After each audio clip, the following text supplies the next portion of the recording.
गुरुदेव। सारी व्यवस्था हो गई? जी गुरुदेव, सारी व्यवस्था की जा चुकी है। गुरुदेव प्रणाम। कल्याणमस्तु। आप मेरी रक्षा कीजिए, आप मेरी सहायता कीजिए, मैं आपकी शरण आया हूं। क्या बात है आर्य सुमंत्र, इतने विवल क्यों हो? जो आस, जो मनोरथ मन में संजोकर महाराज ने मुझे भेजा था, मैं उसे पूरा नहीं कर सका। हम जानते थे तुम्हें इसी प्रकार लौट कर आना था। गुरुदेव, मैं देवी सीता को भी नहीं ला सका, खाली रथ लेकर लौटा हूं। सुमंत्र, तुम रथ खाली लेकर नहीं आए हो, तुम रथ में रघुवंश के सत्य, धर्म और वचन पालन का गौरव लेकर आए हो। यदि रथ इस प्रकार न आता तो धर्म चक्र की धुरी रसातल में धंस जाती। अब तुम जाओ सुमंत्र, महाराज से जाकर मिलो। नहीं गुरुदेव, महाराज के सामने जाने का मुझ में साहस नहीं है। उनकी आंखें राजमार्ग के सूने पथ पर बिछी होंगी, उनके कान रथ का ध्वनि सुनने के लिए तरस रही होंगी। सुमंत को अकेला देखकर उनकी जो दशा हो सकती है, इसकी कल्पना भी करके मैं कांप रहा हूं गुरुदेव। गुरुदेव, यदि आप साथ होंगे तो आपके ज्ञान और आपके उपदेश की वाणी सुनकर महाराज का दुख कम हो सकता है। यह अयोध्या पर आपत्ति का समय है गुरुदेव, आप ही इसे ठीक कर सकते हैं, आप ही इसे संभाल सकते हैं। होनी को कोई कब तक टाल सकेगा? चलो सुमंत्र, हम तुम्हारे साथ चलते हैं।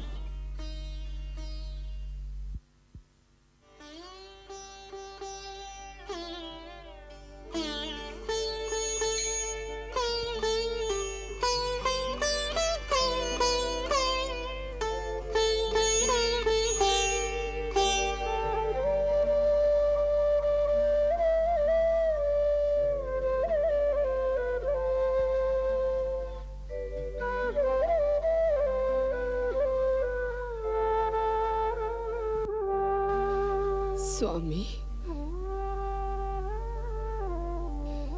स्वामी।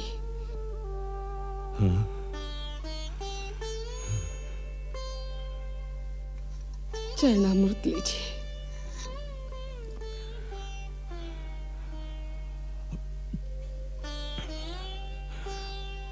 आज 5 दिन बीत गए हैं, राम को गए, अभी तक सुमंत्र नहीं आया।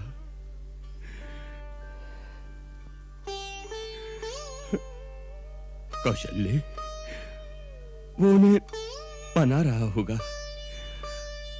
राम बड़ा दृढ़ संकल्प वाला है, उसके निर्णय को बदलना कोई सरल कार्य नहीं है।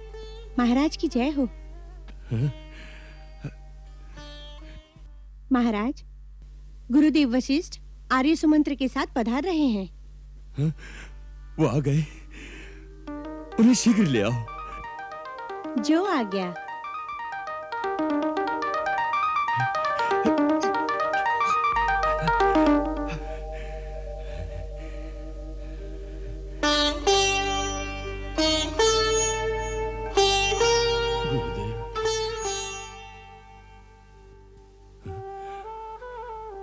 सुमंत्र, अकेले आए हो? मेरा राम कहां है? मेरी सीता कहां है? सुमंत्र। क्षमा कीजिए महाराज, मैं आपकी आज्ञा का पालन नहीं कर सका। सुमंत्र, सीता को भी नहीं ला सके? हमारी इतनी सी बात भी नहीं रख सके तुम? हाँ महाराज, मैंने घोर अपराध किया है, राज आज्ञा का पालन नहीं किया है। मुझे दंड मिलना चाहिए, मुझे प्राण दंड मिलना चाहिए महाराज। नहीं, मत कहो महाराज मुझे। अब अयोध्या का न कोई राजा है न मंत्री है। अरे सुमंत्र, अयोध्या पर किसी का आधिपत्य होता तो इतना बड़ा अनाचार होने देता? बिना गुरुजनों से विचार विमर्श किए, बिना मंत्रिमंडल से मंत्रणा किए, एक नीच नारी के हाथ की कठपुतली बनकर अपने कुल का सर्वनाश कर डाला। सुमंत्र, सुमंत्र, यदि तुम मुझे राजा मानते हो तो मेरा आदेश मानो, अभी इसी क्षण मुझे रथ पर डालकर वहीं छोड़ाओ जहां मेरा राम है, जहां मेरे प्राण हैं। अवधेश, तुम जैसे धीर वीर धर्मज्ञ को इतनी दुर्बलता उचित नहीं। इतना बड़ा अनुचित अनर्थ अयोध्या में हो चुका है कि अब उचित शब्द के लिए ही कहीं स्थान नहीं रहा। राजन, तुम राम जैसे धर्मात्मा कर्तव्यनिष्ठ पुरुषोत्तम पुत्र के पिता हो। वचन पालन के लिए जिस महायज्ञ का व्रत उस त्यागवीर ने लिया है, उसे छोटा ना बनाओ। गुरुदेव, उस महान आत्मा का पिता होकर भी मैं उसकी महानता तक नहीं पहुंच सकता। मैंने राम को राज्य देने का वचन देकर उसे देश निकाला दे दिया, तो भी उसी प्रकार मुस्कुराता हुआ चला गया। ऐसे पुत्र के बिछड़ने पर भी मेरे प्राण नहीं निकले। मेरे समान बड़ा पापी कौन होगा?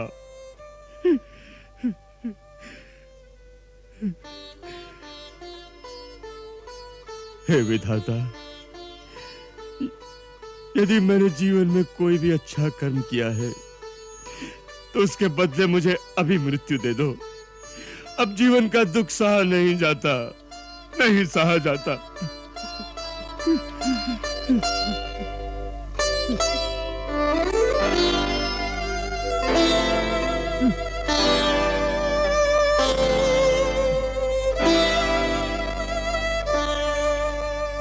महाराज, आप तो स्वयं ज्ञानी हैं, शूरवीर और धैर्यवान हैं। इस तरह विवल होना आपको शोभा नहीं देता। जीवन मरण, हानि लाभ, प्रियजनों का मिलना और बिछुड़ना, ये सब काल और कर्म के अधीन है। जिस प्रकार दिन और रात्रि का आना कोई टाल नहीं सकता, उसी प्रकार अपने अपने समय पर सुख और दुख का आना अटल है। इसीलिए धीर वीर दुख सहकर भी शोक नहीं करते। परंतु कभी कभी दुख सहन की सीमा को लांघ जाता है गुरुदेव। राजन, राम के लिए आपकी ये मनोव्यथा आपके मोह के कारण है। अन्यथा ये वो समय है जब आपको अपने राम पर गर्व होना चाहिए। किंचित शांत मन से सोचिए, राम ने कितना महान कार्य किया है। इतने बड़े साम्राज्य का त्याग करके हंसते हंसते वन को चला गया है। क्यों? इसलिए कि आपका वचन झूठा न हो, इसलिए कि इतिहास में रघुवंशियों की कीर्ति को कलंक न लगे। कोई यह न कह सके कि रघुवंशी निजी सुख दुख के लिए अपनी बात से फिर जाते थे। राम को देखिए, उसने लेश मात्र शोक नहीं किया। परमवीर लक्ष्मण को देखिए, सीता को देखिए, जो एक राजा की पुत्री और एक चक्रवर्ती सम्राट की पुत्रवधू होकर भी अपनी खुशी से वन को चली गई। सब ने अपना अपना धर्म निभाया। राजन, तुम्हारा मस्तक इस समय गर्व से ऊंचा होना चाहिए। मुनिवर, यह कहना बहुत सरल है, निभाना बहुत कठिन है। कठिन समय में ही तो धैर्य की परीक्षा होती है। आपके सुख दुख से सारी प्रजा प्रभावित होती है। यह मत भूलिए कि इस समय आप पर बहुत बड़ा उत्तरदायित्व है। राजन,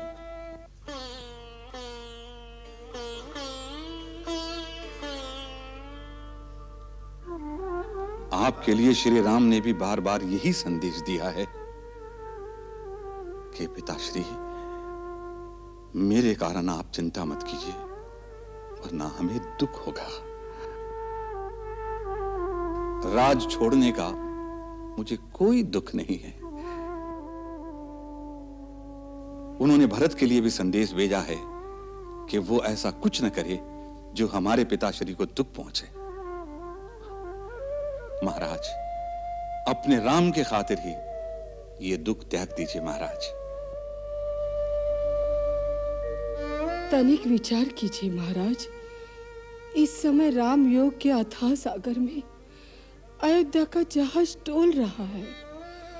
आप उस जहाज के कर्णधार हैं महाराज। आप धीरज रखेंगे तो हम सब उस तूफान से पार हो जाएंगे। अन्यथा यही जहाज डूब जाएगा। धीरज रखिए स्वामी। राम, लक्ष्मण, सीता आपको अवश्य फिर से मिल जाएगी।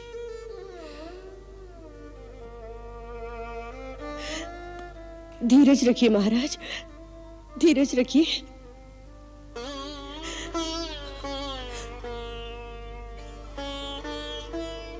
ओम।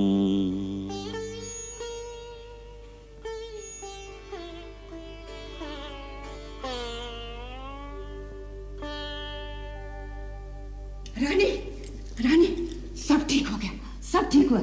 सुमंत्र लौट आया। हाँ? राम, सीता, लक्ष्मण सहित गंगा पार करके वन में चले गए। हाँ, कोई संदेह नहीं, कोई डर नहीं। परंतु महाराज, ये सब सुनकर महाराज ने सुमंत्र से क्या कहा? क्या कहते? विलाप करने लगे। परंतु गुरु वशिष्ठ उनको ज्ञान ध्यान की बातें समझाकर शांत कर गए। तब से वो चुप है। सुना है किसी से कुछ कहते ही नहीं।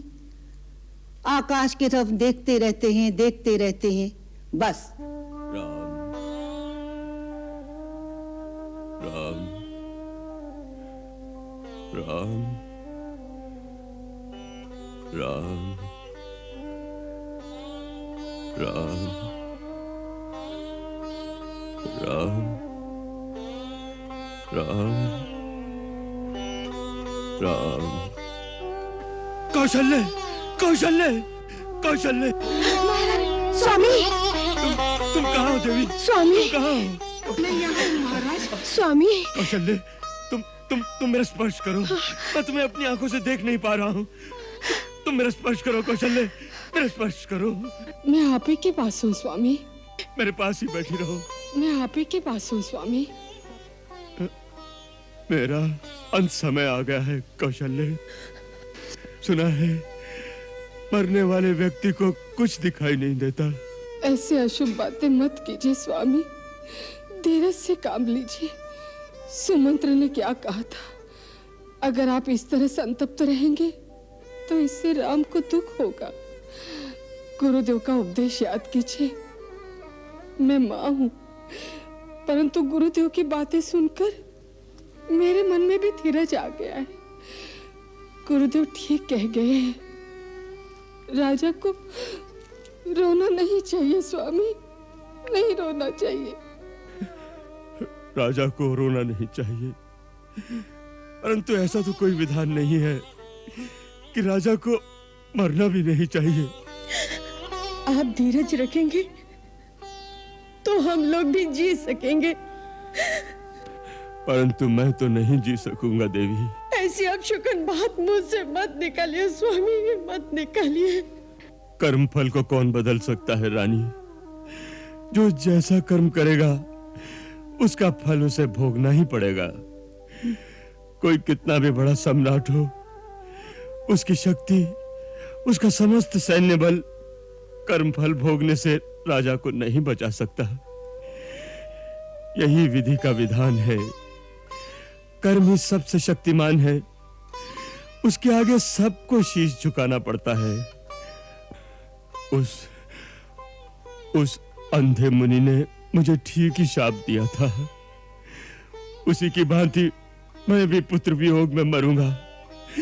मेरे उस पाप के फलीभूत होने का समय आ गया है। हे महात्मन, तुम्हारा श्राप झूठा नहीं हुआ। आज मैं उसी दुष्कर्म का फल पा रहा हूं।